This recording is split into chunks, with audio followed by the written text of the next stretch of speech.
E aí, galera assustada, aproveitando que é Dia dos Namorados e motivada por esse sentimento chamado amor, eu trago hoje para vocês os 10 casais assassinos mais apaixonados que se tem notícia.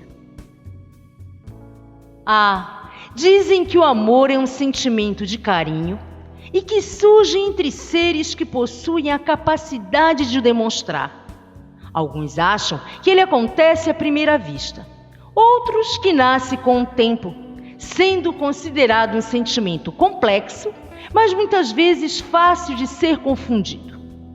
Quando surge de forma amena no coração de pessoas estáveis emocionalmente, é maravilhoso e pode ser considerado amor de verdade. Mas quando a paixão irrompe violentamente entre dois seres instáveis, o resultado muitas vezes é o mais desastroso possível. Agora imagine a intensidade e violência deste sentimento insano sendo usado por duas mentes, uma querendo dominar a outra e com um desejo voraz de torturar e matar pessoas inocentes. Parece argumento de filme de terror, não é? Mas acontece na vida real e é mais comum do que se imagina. Conheça agora os 10 casais assassinos mais apaixonados que se tem notícia.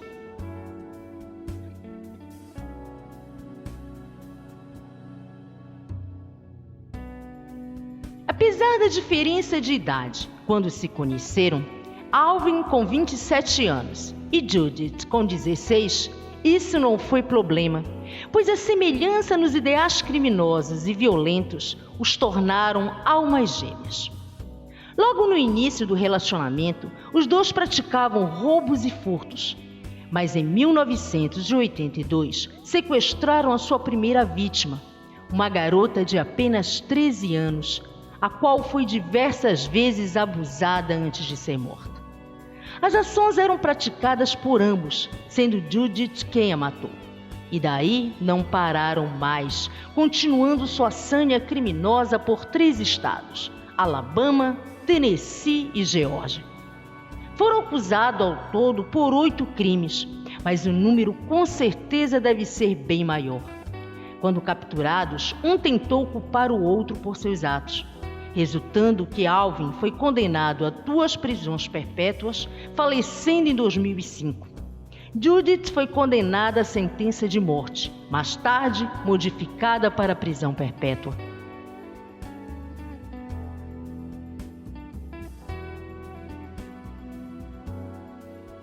Usando a desculpa de que a única forma de se curar de sua impotência sexual seria mantendo relações sexuais com mulheres virgens, Gerald convenceu sua esposa Charlene a colaborar e participar com esta busca.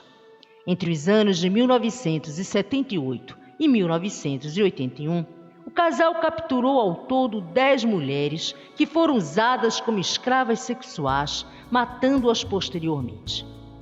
Dada a natureza dos crimes e a peculiaridade, o casal ficou conhecido como os escravizadores sexuais. As vítimas foram mortas das formas mais brutais e cruéis, com tiros, espancamento, estranguladas, e uma delas, grávida, foi enterrada viva. Charlene foi solta após 16 anos de cumprimento de pena e Gerald foi condenado à sentença de morte, sendo que em 2002 morreu de câncer na prisão de Nevada enquanto aguardava execução.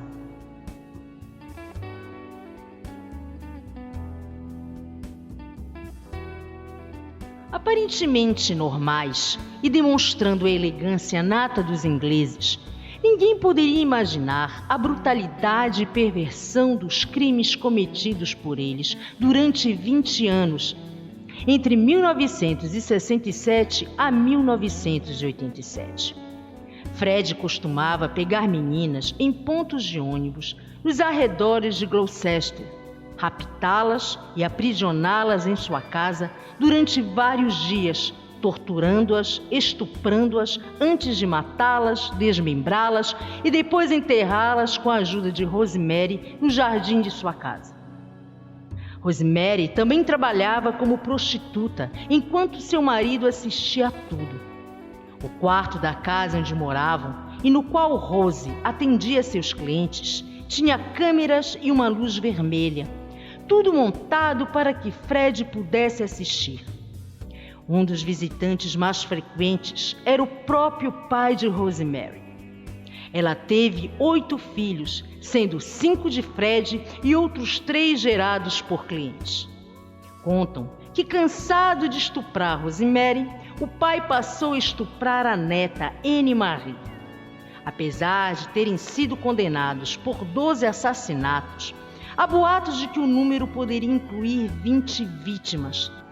Ele se suicidou na prisão e ela foi condenada à prisão perpétua.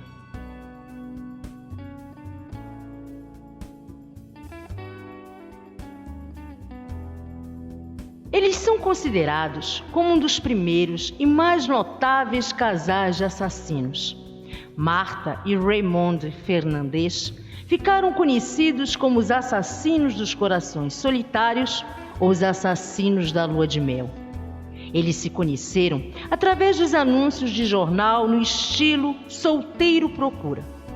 Raymond tinha o costume de aplicar golpes nas mulheres que conhecia através desses anúncios. E Martha, insegura devido à sua aparência e à vida confusa que levava, tornou-se uma mulher pervertida e promíscua. A paixão mútua foi quase instantânea.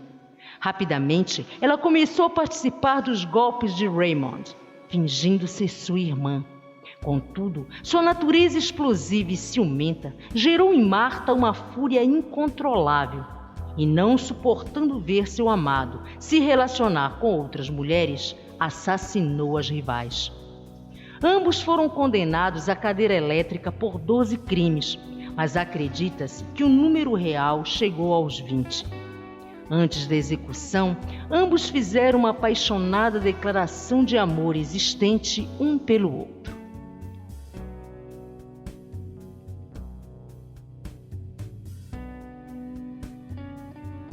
No início da década de 30, o casal construiu em Halifax, no Canadá, um hospital para ajudar e abrigar mães solteiras. Por uma taxa, eles mantinham oculta a identidade da mãe e garantiam a adoção da criança, feita na maioria das vezes por casais norte-americanos que não conseguiam realizar a adoção legal em seu país. No caso do bebê morrer, a taxa de enterro era cobrada. E se a mãe não pudesse pagar, trabalhava para o casal até sanar a dívida. Porém, o maior crime cometido por eles era que os partos eram realizados sem a menor higiene e os bebês largados num ambiente sem as mínimas condições sanitárias. E tem mais, caso os recém-nascidos fossem mestiços ou portadores de deficiências físicas, eram deliberadamente mortos de fome. O empregado do casal admitiu ter enterrado de 100 a 125 bebês. Lila e William não foram condenados por homicídio, mas a maternidade foi fechada em 1940 e ambos faliram. Ele morreu de câncer em 1962 e ela de leucemia em 1967. O filme Uma Cova para Anjos retrata muito bem essa história.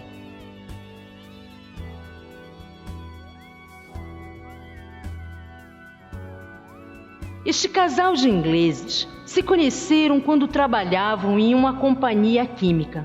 Foi paixão de cara, já que eram fascinados pelos mesmos assuntos: nazismo, sadismo e pornografia. A maior parte de suas vítimas eram crianças. Os crimes que ocorreram entre os anos de 1963 a 1965 eram documentados através de vídeos e fotos, e os corpos das vítimas apresentavam sinais de torturas e abuso sexual. Atribui-se a eles 5 assassinatos, mas a polícia acredita que, de fato, foram mais de 11. Os 2 foram condenados à prisão perpétua.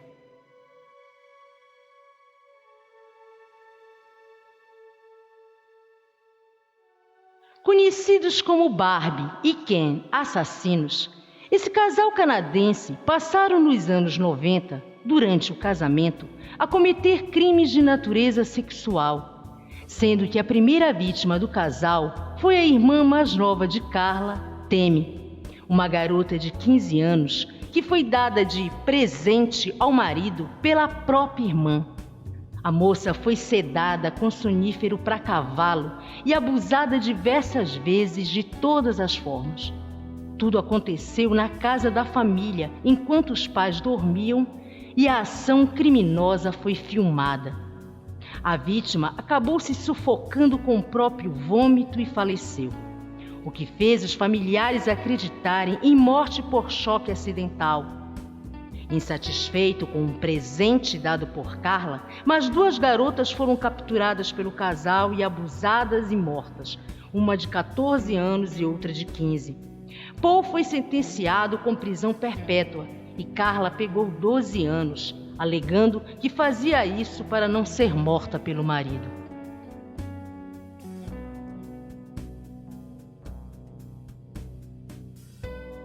Em 1986, as 2 mulheres trabalhavam num hospital, onde Gran era assistente de enfermagem e Woody sua supervisora. Elas se tornaram amigas e posteriormente amantes. Foi Gran que propôs cometer os assassinatos com um tipo de jogo sexual. Em janeiro de 1987, Gran entrou no quarto de uma idosa que tinha Alzheimer.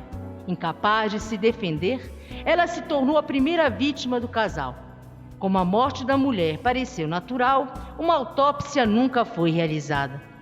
Ao longo dos próximos meses, mais 4 pacientes com idades entre 65 e 97 anos foram assassinados.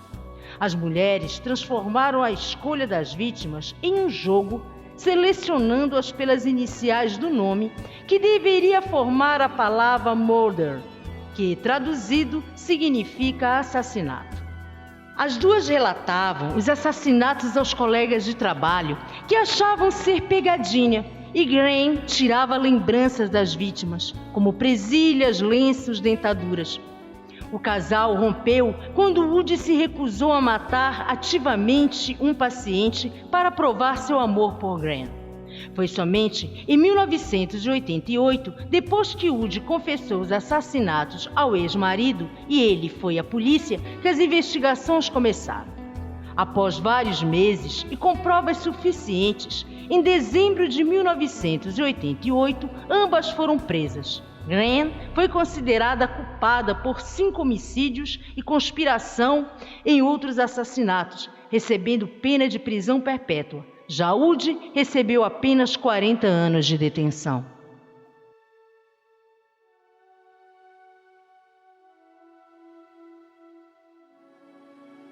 Virgulino Ferreira da Silva, mais conhecido como Lampião, e Maria Gomes de Oliveira, chamada de Maria Bonita, foi um casal de assassinos que, junto com seu bando, no final do século XIX, lutava contra a opressão dos coronéis no Brasil.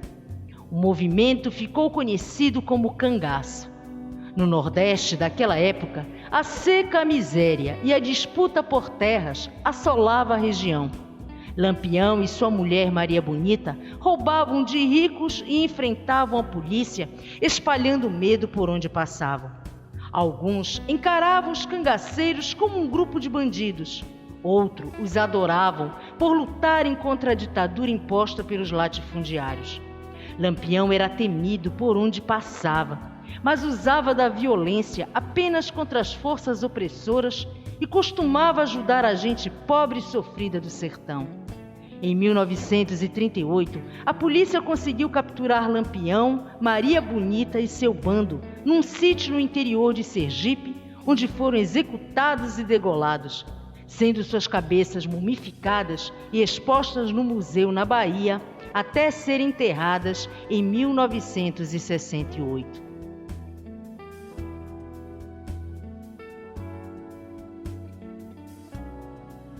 O casal que entrou para a história como Bonnie e Clyde ficou famoso na época da depressão econômica por assaltar bancos e postos de gasolina. Ficaram conhecidos não só pela carreira criminosa de gangsters e talento para fugir da polícia, como também pelo romance entre os dois que fascinou o mundo. Clyde Chestnut Barron nasceu em Teleco, no Texas, em 1909 e começou a carreira criminosa roubando um peru aos 16 anos. Logo seguiram-se os furtos em lojas, residências e roubo de carros. Bonnie Parker nasceu em 1910. Aos 18 anos, já tinha um casamento fracassado. Ela se casara aos 16. Na escola, havia sido premiada várias vezes por escrever poesias e peças de teatro. Os dois conheceram-se em 1928, provavelmente na casa de uma amiga em comum. Dali a poucos dias, Clyde foi preso e condenado a 2 anos de reclusão. Ela então contrabandeou um revólver para dentro da cela, ajudando-o a fugir. Poucas semanas depois, no entanto, ele voltou a ser preso e dessa vez condenado a 14 anos de cadeia. Mas isso não atrapalhou seu romance nem seus crimes. Ao todo, foram inúmeros assaltos a banco e diligências e mais de 14 assassinatos.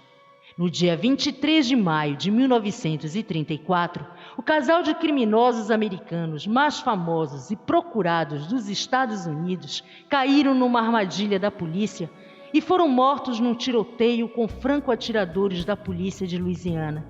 Bonnie foi alvejado com mais de 50 balas e Clyde levou 27 tiros.